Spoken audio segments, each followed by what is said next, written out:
Shubor nakaslem jong udawsan hima. Ngidang le siya immediately artengka. Di kata ngidang ya page menta, ngidang yesterday sa page next week kaya kami lah.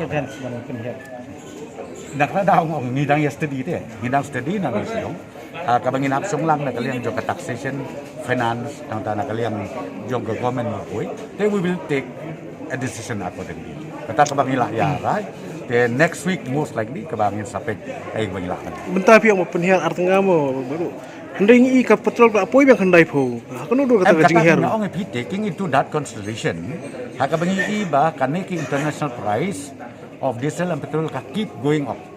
Kaya baka keep going up, kamu ngihapan adjust hakatakal tiba, lah kamu kuno ka petrol ka diesel lah po miglaju kan long kam duna banya ka asam. Kata kadai ka bangi jule ka practice nadu kupon sa hadung ta. They will make sure mo bala ko unuro kador jong ka petrol ban jong ka diesel kan kamtat banya ka asam. Kaiga jing kentu jong pihak ki asusion gini gi bayaki. Hi kabangah nga kentu ya asusion kolong hapet. Toy lang berkesurkat.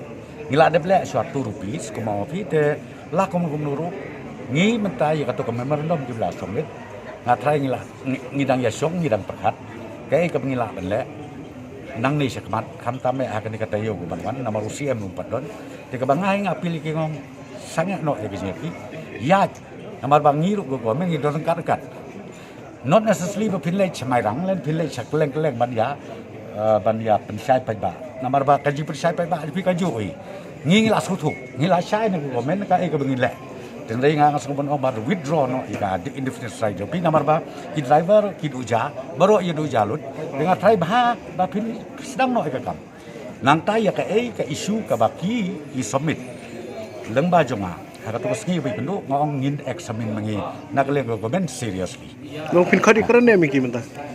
ngong pi habing dak examine try not asli ban khod keren kaya ka bang appeal ki ngong subha withdraw no but namar bang ka government menta kadang examine di kini issue bro very seriously Kaya arrangement na kaliang jong government kam tam ngi i bagi pat ki kenduk jeng ha mentala palak sita yo ba kila strike ini ki kap pi ki babun ki lenti lada ngisngau baki kim corporate ban ni na kaliang ka joy action bi kaya ka bigila ban kalau ngila ban issue ki additional permit the that time kalong na I warning la pa ki na kada na kaliang sarkar we have so many options pan lada kim ya corporate ngidon ka options babun bagila ban issue permit ya kino ki kali ki beriu ki ba long ready ban kamai it can be done that way tena kana nga kerpa ki bakin soba sangat no sa ya menta nang ta na kaliang jongi government nginang ya pek ka binang laban le susu hakane katayo